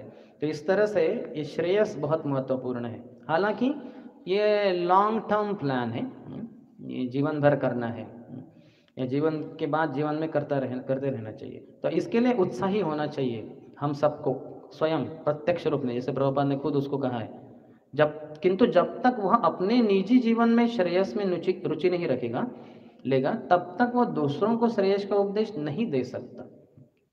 तो हमारे आचार्य कहते हैं कृष्ण भक्ति रस भाविता मति क्रियताम यदि कुतोपि लभ्यते तत्र लौल्यम अपि मूल्यमेकलम जन्म कोटि सुकृतेर्न लभ्यते।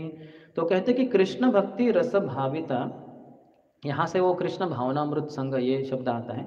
कृष्ण भक्ति रस भाविता मति ही, एक व्यक्ति की जो मति है वो कृष्ण रस में पूरी तरह से भरी होनी चाहिए। तो ये क्रियताम, जहाँ कहाँ भक्ति का विक्री हो रहा है, बेचा जा रहा है, यदि कुतोपि लभ्यते, कैसे तो अगर किधर प्राप्त हो रहा है, तो तत्र लौल्यम अपि मूल्यम एकलम, तो व्यक्ति को तुरंत सब कुछ देकर उसको खरीदना चाहिए। कितना पैसा लगेगा उसके लिए?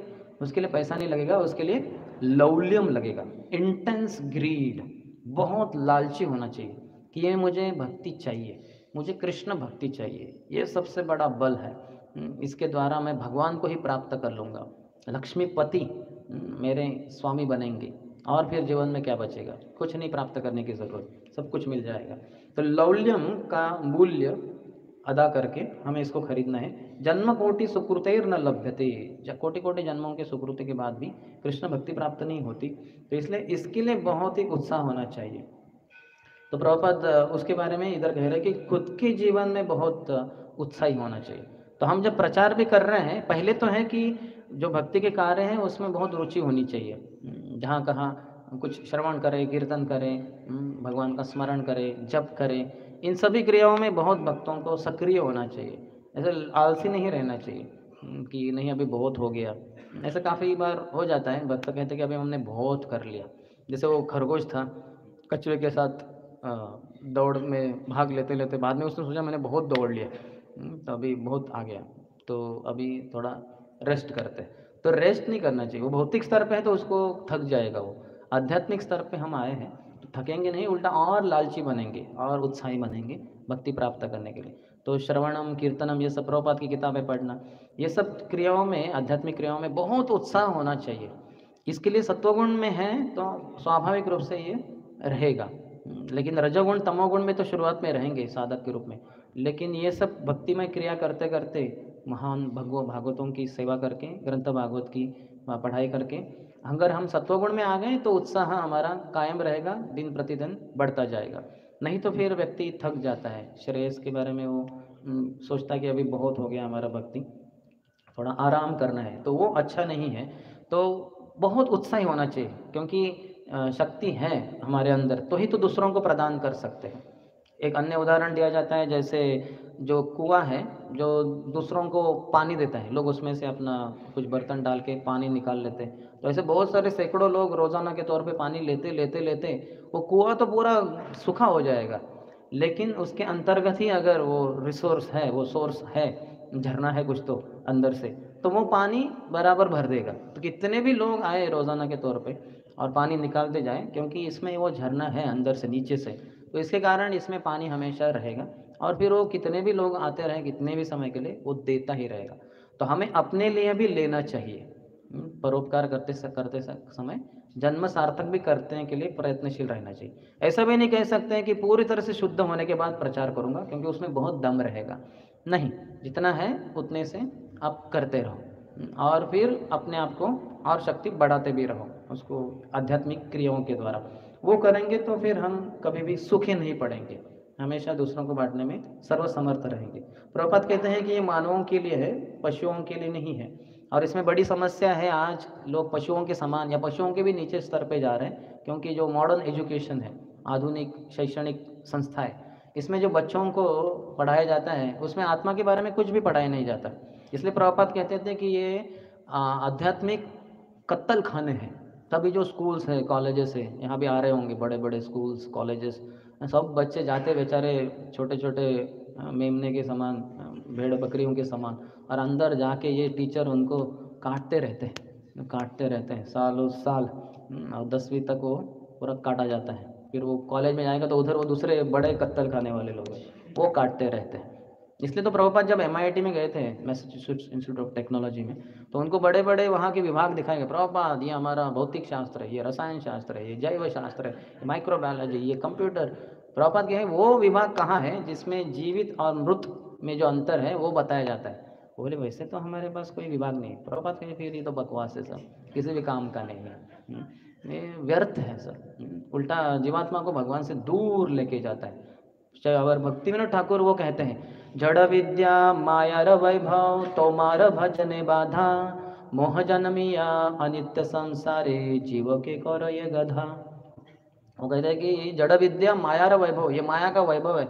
लोग, माया बहुत बड़े मात्रा में प्रवेश कर चुकी है इस शैक्षणिक संस्थाओं में, और वो शैक्षणिक संस्थाओं में सीखकर जो बच्चे आते हैं उनमें बहुत अधिक माया रहती है। देखिए मैं कितना पढ़ा लिखा हूँ, MA LLB ये वो सब, इतना अहंकार बढ़ जाता है। विद्या विनय संपन्ने, जब विद्या ग्रहण की जाती है तो वो विद्या का लक्षण क्या दिखता है व्यक्ति में? विनय, नम्रता।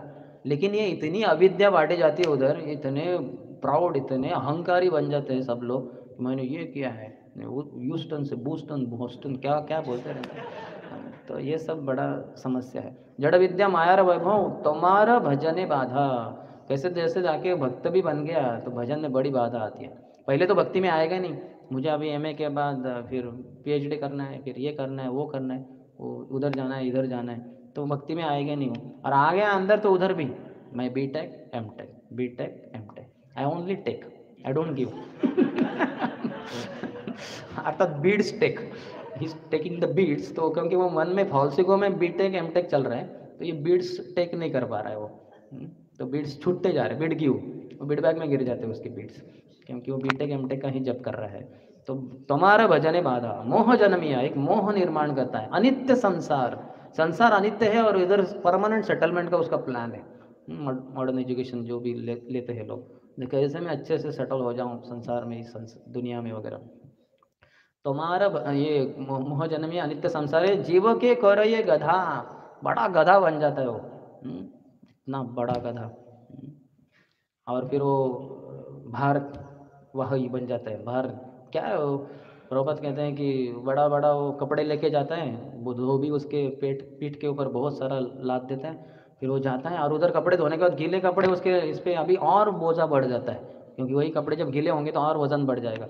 और फिर वो लेके आता है धोबी, उसको सुखाएगा और अंत में उसको क्या देगा, दिन भर के परिश्रम में थोड़ा सा घास देगा, जो पूरा दुनिया में सब जगह पे फैली हुई है। लेकिन इसको इतनी अक्ल नहीं है कि वो घास के लिए मैं इसके क्यों नौकर बनूं। तो सब जगह पे वो उपस्थित है। तो उसी तरह से भगवान में जिनका विश्वास है उनके लिए भगवान सब कुछ अरेंज कर देंगे। ये ऐसे लोगों की नौकरी करने की कुछ ज़रूरत नहीं है, उनके तलवे चाटने की ज़रूरत नहीं है। भगवान कहते हैं योगक्षेमम वहाम्य हम।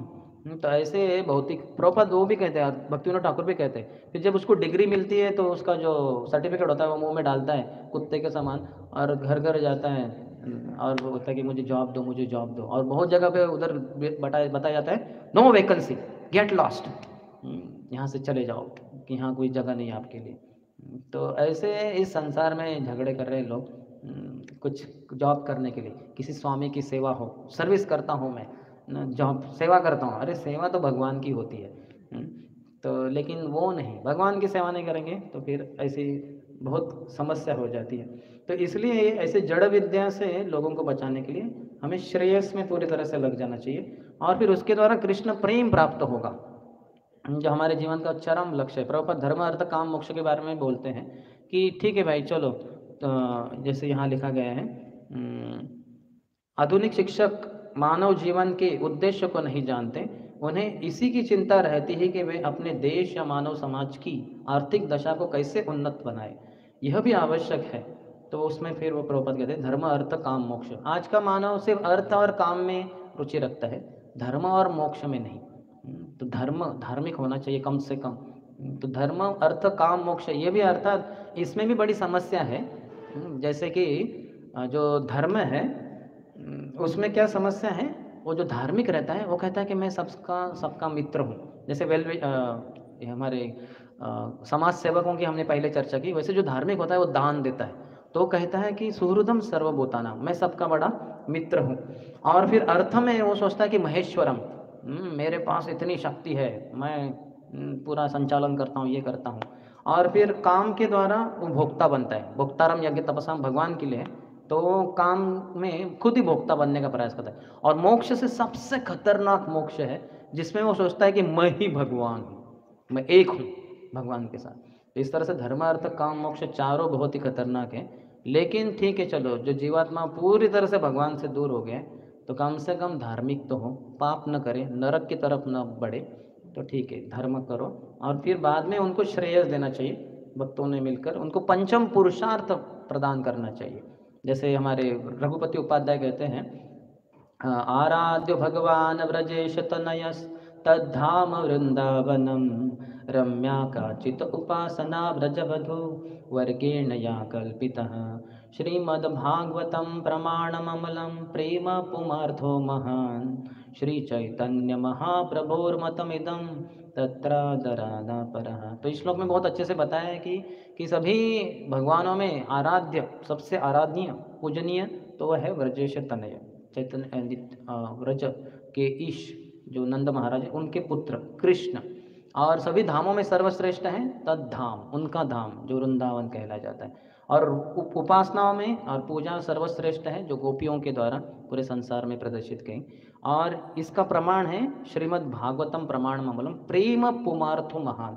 ये पांचवा पुरुषार्थ प्रदान करता है। पुम अर्थ, पुमार्थ या पुरुषार्थ, दोनों का अर्थ एक ही है। धर्म अर्थ काम मोक्ष, इसके बारे में सभी वेद शास्त्र बताते रहते हैं। तो जो तथाकथित धार्मिक लोग रहते हैं वो ये चार ही गोल अपने बनाते हैं, लेकिन जो महाप्रभु की और भगवान के भक्तों के द्वारा प्रामाणिक परंपरा में भगवान से जुड़ जाते हैं तो वो पंचम पुरुषार्थ अपने जीवन का लक्ष्य बनाते हैं। प्रेम, कृष्ण के प्रति प्रेम प्राप्त करना, प्रेम पुमर्थ महान। श्री चैतन्य महाप्रभु और मतमिदम, ये श्री चैतन्य महाप्रभु का मत है, इसके ऊपर और कुछ नहीं, ये सर्वश्रेष्ठ है। तो इसके लिए ही प्रयत्नशील रहना चाहिए, फिर हमारा जीवन सफल होगा। और यही शिल प्रभुपाद ने यहाँ रहते हुए वृंदावन जैसे परम श्रेष्ठ स्थान रहते हुए इस संदेश को पूरे संसार में जो भगवान से बिछड़े हुए लोग हैं उनको प्रदान करने के लिए वो अमेरिका में चले गए, जहाँ जैसे कहते हैं कि न्यूयॉर्क, मैनहट्टन, ये माया का बड़ा अड्डा है। जो भी कुछ फैशन संसार में शुरुआत होता है उसका स्रोत न्यूयॉर्क शहर होता है, और उसमें भी मैनहट्टन। और प्रभुपाद एग्जैक्टली उधर ही चले गए और फिर उधर ही बहुत जोर शोर से प्रचार शुरू कर फिर भक्तों के द्वारा अन्य संसार के अनेक प्रांतों में जाकर भक्तों ने बहुत जोर से प्रचार प्रसार किया। और इसके कारण द्वारा हम लोगों को श्रेयस प्रदान कर रहे हैं। जो लोग प्रेयस के पीछे पागल हो रहे हैं उनको हम श्रेयस प्रदान कर रहे हैं कि आपके जो अंतिम, जो सबसे थोड़ा समय लगेगा ये भक्ति करते करते, लेकिन भगवान की प्राप्ति होगी, भगवत धाम की प्राप्ति होगी, फिर आपको इस संसार में कुछ समस्या नहीं आएगी। तो इसके लिए आप प्रयत्नशील रहो। और यही चैतन्य महाप्रभु ने भी बताया है, जैसे भक्तिविनोद ठाकुर कहते हैं, ये नेची औषधि माया न शिबार लागी, हरि नाम महामंत्र लो तुमि मागी। वो कहते हैं कि आपको भवरोग हुआ है सभी जीवात्माओं को, तो मैंने भवौषधि लाया है भवरोग से लोगों को मुक्ति प्रदान करने के लिए, और इसलिए मैं महामंत्र लाया हूँ, तो आप कृपया उसको स्वीकार करो। महाप्रभु निवेदन कर रहे हैं। और ये हरिनाम को प्रभुपाद ने और हरि कथा को पूरे संसार में फैलाया। तो प्रभुपाद भगवान को कितना प्रिय होंगे हम तो सोच भी नहीं सकते। एक तरीके से कृष्ण प्रेष्ठाय, कृष्ण को बहुत ही प्रिय है, बहुत ही प्रिय है। जैसे भगवान के मित्रों में भी होते हैं नर्म सखा, परम प्रेष्ठ सखा, बहुत ही प्रिय भगवान को। तो प्रभुपाद वैसे प्रिय भक्तों में है। तो हमें बस प्रभुपाद के ही वचनों के अनुसार ये श्रेयस कार्य में लगना है आजीवन। एक चार में से किसी एक प्रकार से कम अपने जीवन को अर्पण करके पूरी तरह से, कोई ब्रह्मचारी बन सकता है या गृहस्थ भी है तो भगवान की कृपा से है कुछ बहुत सारा धन राशि वगैरह जो आ रहा है ऊपर से, तो फिर जॉब करने की ज़रूरत ही नहीं है और फिर पूरी तरह से प्रचार प्रसार कर सकते हैं, जैसे क्रिश्चियन लोग करते हैं। कुछ सालों के लिए दे देते हैं अपने आप को या बाद में फिर करते हैं जॉब वगैरह, कुछ साल पूरी तरह से क्रिश्चियन मिशनरी बनते हैं, कम से कम 2 साल वगैरह।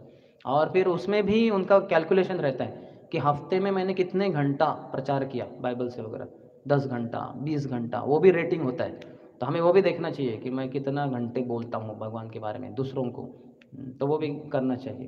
तो प्राण दे सकते हैं, नहीं तो धन दे सकते हैं, बुद्धि दे सकते हैं या वाणी दे सकते हैं, जिसके द्वारा ये परम कल्याण कार्य प्रचार, जिसके द्वारा बिछड़ा हुआ जीवात्मा भगवान से फिर से जुड़ जाए और गोलोक वृंदावन भगवान की सेवा में नित्य रूप से वो लागू हो जाए। तो इसके लिए जो प्रयत्नशील होगा उसको भगवान की बहुत कृपा मिले, उसका उद्धार तो वो तो तय है पहले से ही। बहुत बहुत धन्यवाद। हरे कृष्ण। किसी का कोई प्रश्न?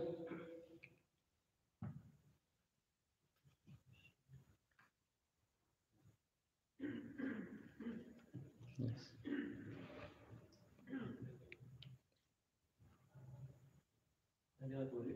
एक प्रश्न था जो हम सुनते हैं प्रभुपाद जी का, ये 4 जो formula, books are the basis, teaching is the essence, थोड़ा सा इसको एलाबोरेट करें, स्पेशली जो टीचिंग इज द एसेंस और यूटिलिटी इज द प्रिंसिपल। हाँ, तो प्रचार के लिए जो भी जैसे युक्त वैराग्य वो प्रिंसिपल है।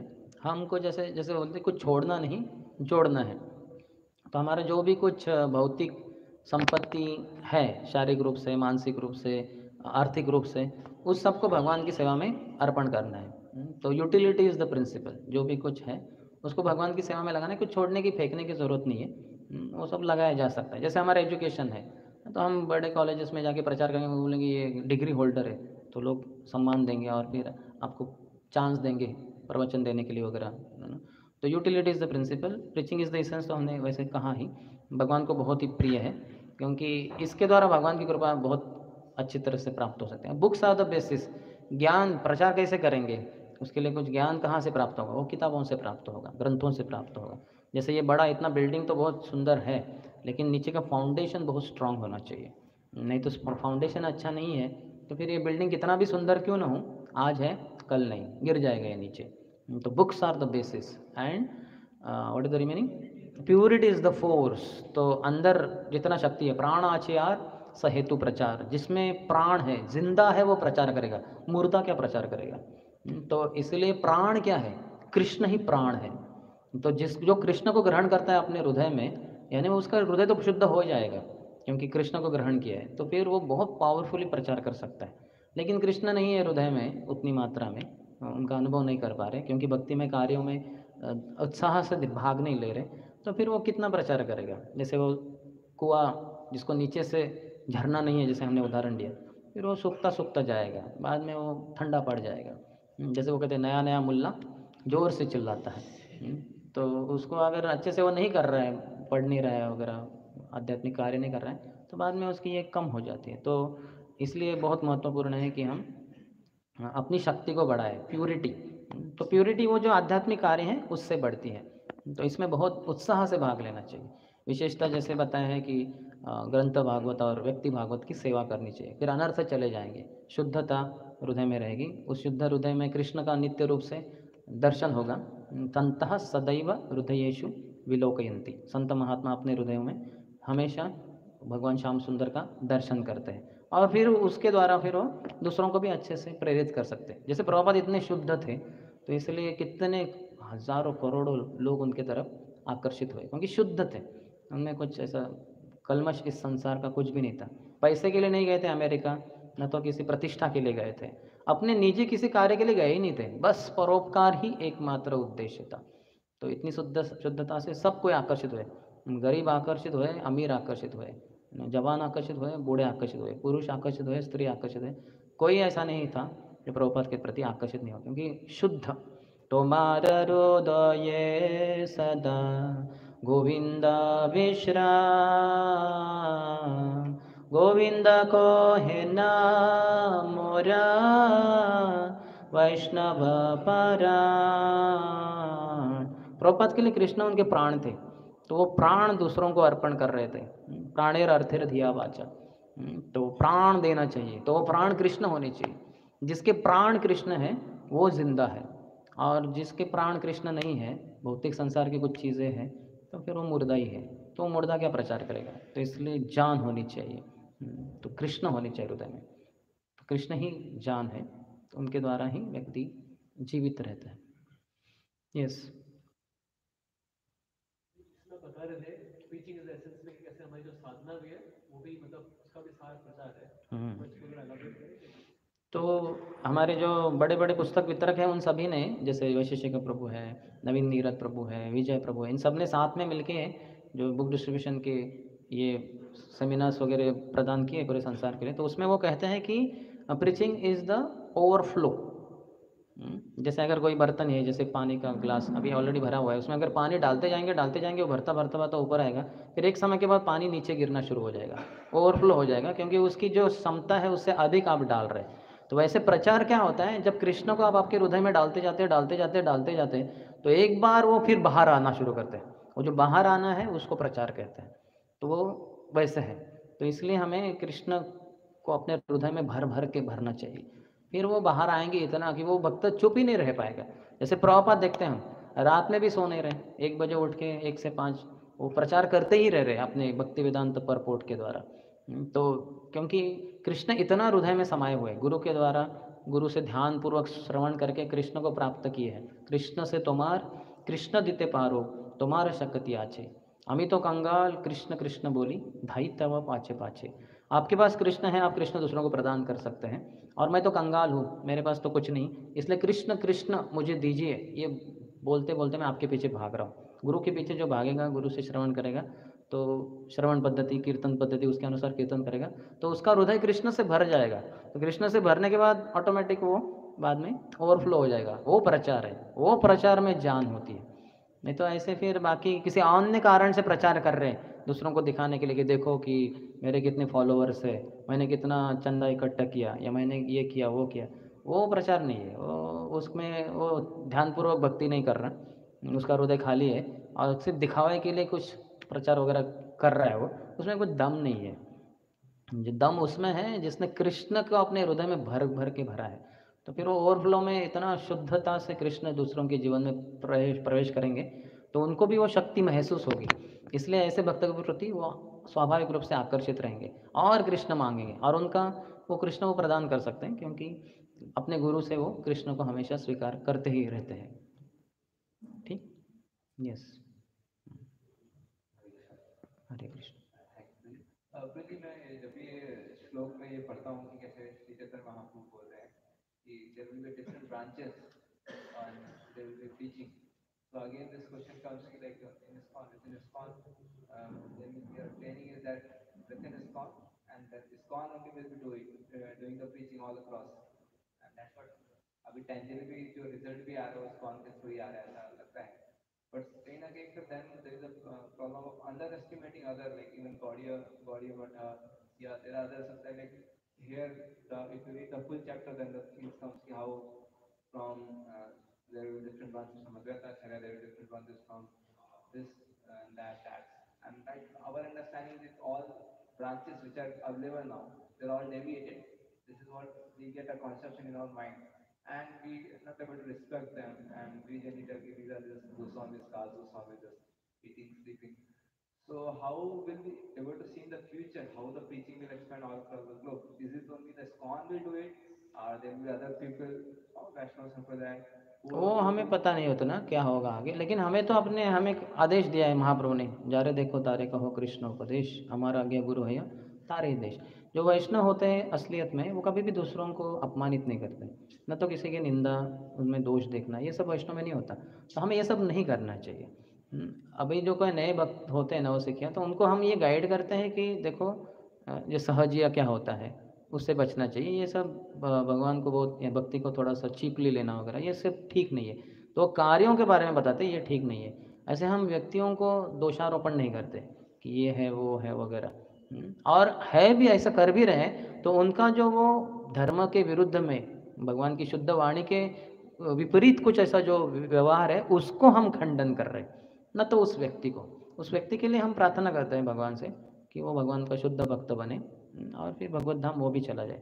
वो तो हमारे मन में, हृदय में स्वाभाविक रूप से सबके प्रति सद्भावना रहेगी।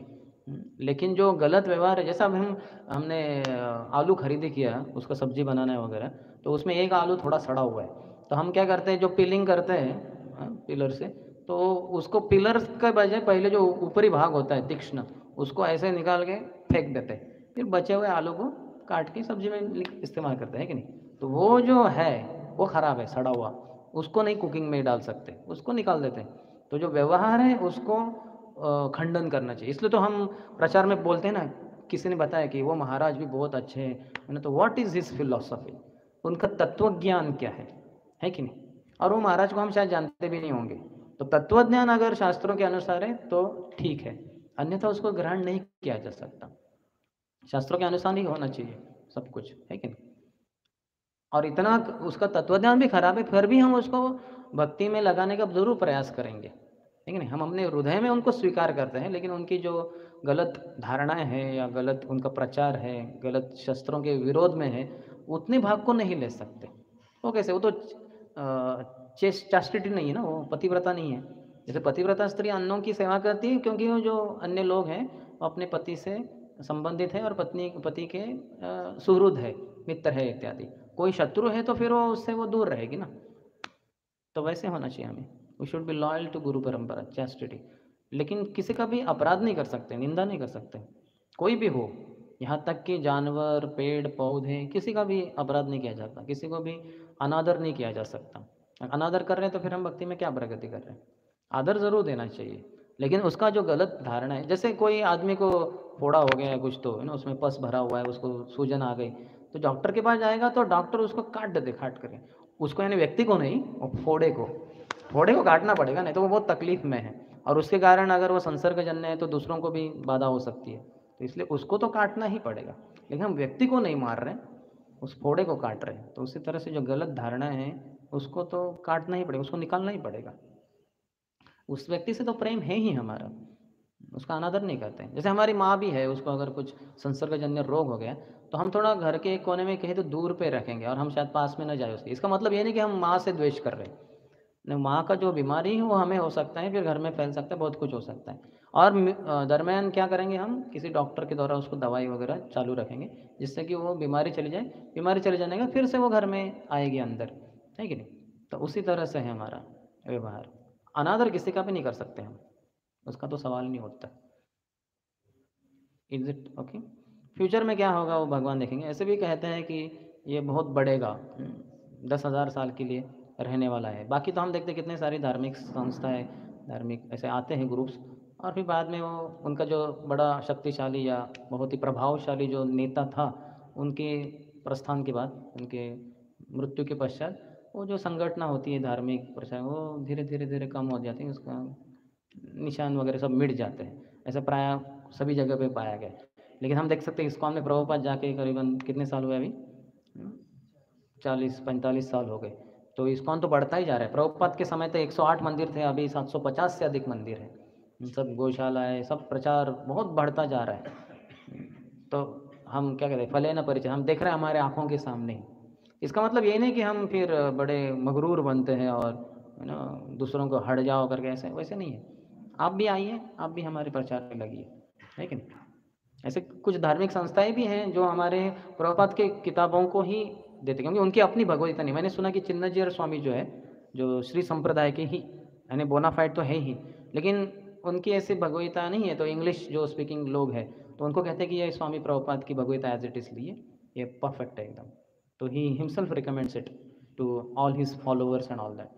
तो वो लेते हैं। वैसे भी ये जो उड़पी मठ है हमारा माधवा संप्रदाय का, तो उधर पिछले बार एक कोई तो बड़े व्यक्ति ने हमारे पुना मंदिर से कुछ तो 1 लाख भगवदगीता लेने का ये किया था। तो थोड़ा सा उसमें कमी पड़ गया, हमारे पास किताबें नहीं थी, तो फिर थोड़ा सा ये हो गया। नहीं तो फिर वो 1 लाख किताब भगवदगीता चाहिए थी उनको, सोचिए। और वो 1 लाख इतना बड़ा नंबर, और वो सिर्फ हमारे इस्कॉन के पास मांग रहे थे कन्नड़ भगवदगीता।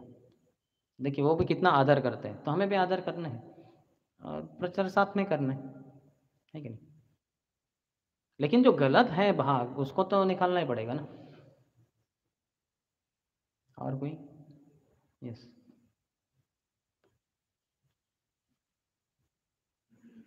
कृष्ण आप बता रहे थे कैसे कृष्ण पेड़ों को ग्लोरीफाई कर रहे हैं कि वो अपना सर्वस्व निछावर कर। तो मन में डाउट था कि कोई जो सोशल सर्विस वाले होते हैं वो भी कभी कभी अपना पूरी तरह से सोशल सर्विस के लिए अपना जीवन देते हैं। तो कैसे वो सोशल सर्विस से कुछ रिलेट हो रहा है, आप समझाएं।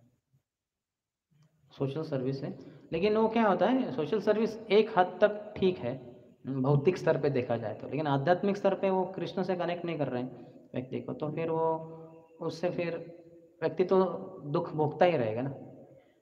जैसे वो किसी को फोड़ा हुआ वो काट दिया, लेकिन फिर दूसरी जगह पे हुआ उधर का काट दिया, फिर तीसरी जगह पे उधर का काट दिया, लेकिन उसके जो खून में जो गंदगी है जिसके कारण ये फोड़े आ रहे हैं, वो खून को साफ न किया जाए तो फिर ये तो आते जाएंगे और आप कितने काटते बैठेंगे ऐसे।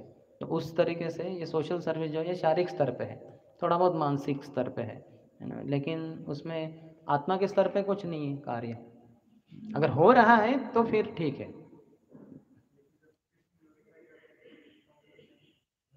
वो एक उदाहरण के रूप में है ना, दूसरों के लिए अपना सर्वस्व अर्पण कर देना, तो उस रूप से भगवान इस्तेमाल कर रहे हैं। तो एक हद तक ठीक है। यानी यहाँ भी भगवगीता में भी भगवान कहते हैं ना कि मन पूरी तरह से मय्ये व मन आदस्यो, पूरी तरह से मन को मेरे ऊपर स्थित कर दो। वो नहीं संभव तो भक्ति योग की प्रक्रियाओं में लग जाओ। वो भी नहीं संभव है तो एटलीस्ट अपने जो कर्म करते हैं उसका जो फल है वो मुझे प्रदान करो। वो फल मुझे नहीं प्रदान कर सकते हैं तो कम से कम किसी अन्य परोपकार के लिए तो इस्तेमाल करो। तो उस रूप से वो ठीक है। लेकिन हम जब सर्वोत्कृष्ट सर्वोच्च स्तर की बात करते हैं तो फिर ये बाकी सब चीज़ें फिर गौण बन जाती है, उसका कुछ महत्व रहता नहीं। और जब वो जैसे वो जो ऐसा हुआ भी है ना, जैसे कुछ समाज सेवक थे, कौन सा कंट्री मुझे पता नहीं, पाश्चात्य देशों में, तो लोग जो समस्या में थे उनको खाने को वगैरह कुछ नहीं, तो वो जाके चर्चेस में, oh God please give us our daily bread, रोज़ की हमारी हमें दे दो चपाती या जो भी है। तो फिर वो बाहर आते हैं तो वहाँ के जो समाज सेवक थे तो कुछ वो बोले, फिर आप अंदर जाके क्या किससे प्रार्थना की? भगवान से क्या प्रार्थना किए कि भगवान हमें कुछ रोटी वगैरह दे दो? तो आपके भगवान ने क्या दिया आपको? बोले नहीं ऐसे तो नहीं भगवान देते। बोले, क्या कुछ नहीं दिया? अभी हमसे प्रार्थना करके देखो रोटी के लिए। तो बोले हे कम्युनिस्ट, हमें कुछ रोटी दे दो। तुरंत वो तो ट्रक भर के लेके आते थे रोटियाँ, तो तुरंत रोटी दे दो, ले लो कितना चाहिए। बोले देखो कौन श्रेष्ठ है, तुम्हारे भगवान इतने सालों से ये करने के बाद, प्रार्थना करने के बाद कुछ नहीं मिला, हमसे एक ही बार प्रार्थना किया तो हमने इतना सारा आपको रोटियाँ खिला दी, तो कौन श्रेष्ठ है, आप या हम या भगवान? बोले आप ही। ऐसे में मूर्ख लोग रहते हैं, उनको समझ में नहीं आता इन कम्युनिस्ट लोगों को रोटी दी किसने, नहीं कि नहीं? इसलिए तो कर्ण का भी खंडन होता है ना।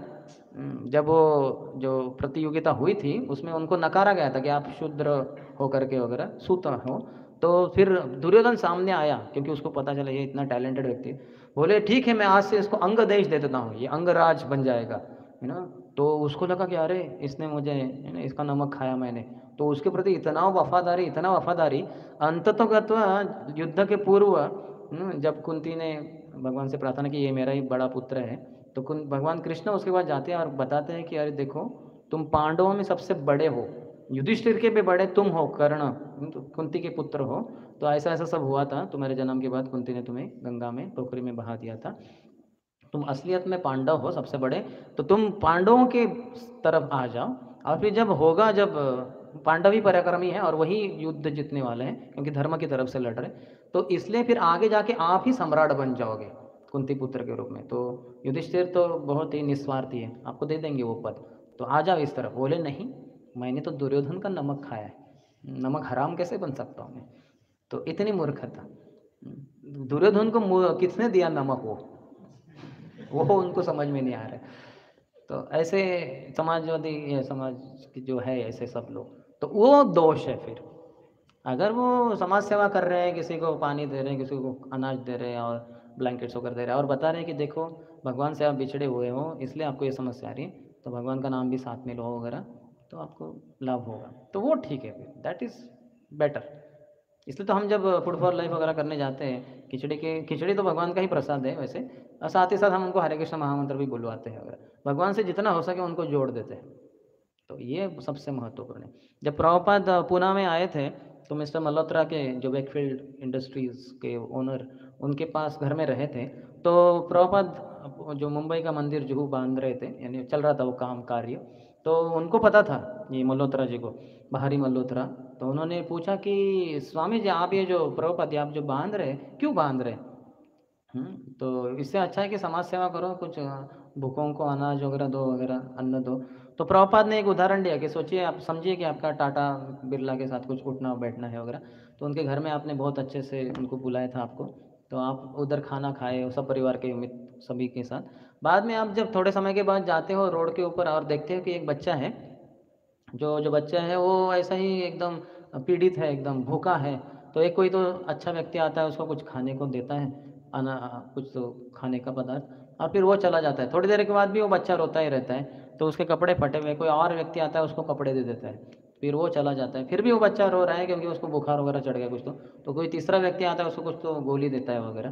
तो आप ये सब देख रहे हो और आप देख रहे हो कि ये बच्चा कहीं तो देखा है, तो थोड़े समय के बाद आपको याद आता है कि अरे ये तो टाटा के घर में हमने देखा था शायद। तो आप उनको फ़ोन लगाते कि टाटा जी क्या आपका कैसे चल रहा है? बोले क्या बताऊँ, मेरा जो पोता है वो कुछ दिनों से लापता है, हमने बहुत सारा एडवर्टाइज़ किया है, इनाम भी रखा है लेकिन मिल ही नहीं रहा है। बोले हाँ शायद ये आपका ही पोता है, मैं देख रहा हूँ सामने, मैं आपको उसके पास लेके आता हूँ। तो ये चारों में से कौन श्रेष्ठ है? जो पहला जो खाना खिलाया, दूसरा जो कपड़े दिया, तीसरा जो दवाई दिया, चौथा, चारों का कार्य प्रशंसनीय है, लेकिन बाकी तीन जो कार्य है वो टेम्पररी है, क्षणिक है, बाद में फिर से उसको भूख लगने वाले कौन देने वाला है? वो व्यक्ति तो चला गया, लेकिन जो उसको पिता के पास लेके जाए, जो टाटा जो है, जो टाटा के पास है ना, है कि नहीं, सब संपत्ति बहुत सारा प्रचुर मात्रा में, पूरे आजीवन के लिए उसके लिए कपड़े, उसके लिए दवाई, उसके लिए खाना, और उसके अलावा बहुत कुछ सब कुछ मिल जाएगा, तो वो सबसे श्रेष्ठ है, भगवान से जोड़ देना। तो that's why this is the most top most welfare activity. इसलिए प्रभुपाद कहते हैं ना, you are ever well wisher, आपका सबसे बड़ा हितैषी। इससे बढ़कर और कोई हितैषी नहीं हो सकता। समाज सेवक वैसे हितैषी नहीं बन सकते, उनमें वो शक्ति है ही नहीं। खुद का पालन पोषण के बारे में उनको पता नहीं है, तो फिर वो बाकी लोगों के क्या देखेंगे, और करेंगे भी तो फिर वो भौतिक स्तर पे है। ठीक, और कोई? यस।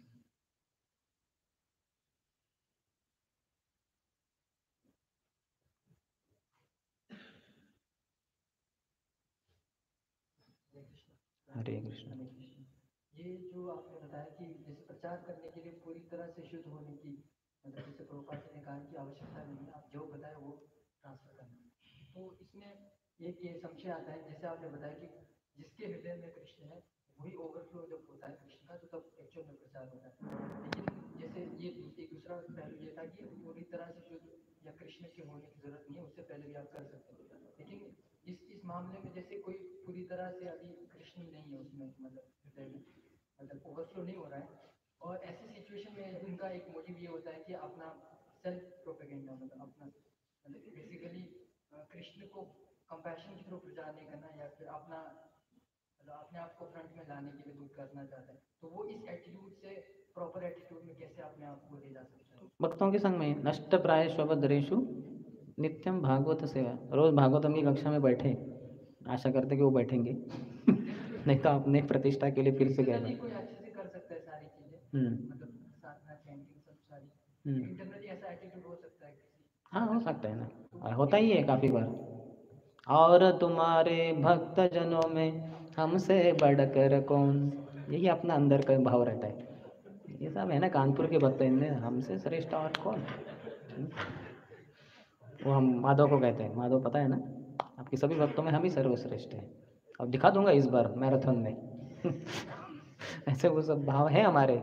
दूषण दोष तो अंदर बहुत है, मैंने गंदगी बहुत है, लेकिन अगर फिर भी अगर आ जाए, रोज़ भागवतम कक्षा में बैठे, खुद प्रभुपाद की किताबें रोज़ पढ़े, और जो व्यक्ति भागवत है उनके अंतर्गत रहकर भक्ति में सेवा करें, तो हृदय शुद्ध होता जाएगा। बस समय की दूरी में हो जाएगा। कैसे अपने आप को ऑब्जर्व कर सकते हैं कि मेरा एटीट्यूड सही है? बेसिकली उसका मेन गोल ये होना चाहिए कि मैं भगवान की प्रशंसा के लिए करना चाहता हूँ, और उसके अलावा प्रैक्टिकली कोई कैसे ऑब्जर्व कर सकता है कि कि मैं जो कोई सामने आते हैं मेरे, उनको मैं अपना स्वामी और अपने आप को उनका दास के रूप में देखता हूँ। उनकी मैं कैसे सेवा कर पाऊँ, किस तरीके से, तो वही एक भाव है, तो आप प्रगति कर ही रहे हैं। गोपी भरतुर पद कमलियोर दास दास दासानुदास, महाप्रभु की ये वाणी है। मैं ब्राह्मण नहीं, मैं क्षत्रिय नहीं, मैं वैश्य नहीं, मैं शूद्र नहीं, मैं ब्रह्मचर्य नहीं, मैं गृहस्थ नहीं, मैं वानप्रस्थ नहीं, मैं सन्यासी नहीं, मैं तो बस कृष्ण जो गोपियों के भरता है उनके दासों के दासों के दास हूँ। तो ये आपका भाव हो रहा है तो परफेक्ट है। मज्जन्मना फलमिदं मधुकैटभारे मत्प्रार्थनीय मद अनुग्रह एष एव त्वद्भृत्य भृत्य परिचारक भृत्य भृत्य भृत्यस्य भृत्य इति मां स्मर लोकनाथ। राजा कुलशेखर भी यही भाव को बता रहे कि मैं आपके दासों के दासों के दासों के दासों के दासों के दासों के दास के रूप में ही अपने आप को देखता हूँ। यही आपकी मेरे ऊपर कृपा होगी, यही मेरी प्रार्थना है, यही मेरे जन्म का सफल। यहाँ जैसे कहते हैं एतावत जन्म साफल्य, यहाँ राजा कुलशेखर कहते हैं कि ये मेरे जन्म की सफलता होगी। मज्जन्मना फलमिदम, ये मेरा जीवन का फल रहेगा, सफल हो जाऊंगा मैं जीवन, जब मैं आपके दासों के दासों के दासों के दासों के दासों के दासों 7 बार कह रहे हो। तो ये हमारा भाव होना चाहिए। ठीक, ओके, तो यहीं पे विराम देंगे। श्री चैतन्य चरितामृत की जय, श्रील प्रभुपाद की जय, समवेत गौर भक्तवृंद की जय, निताय गौर प्रेमानंदी।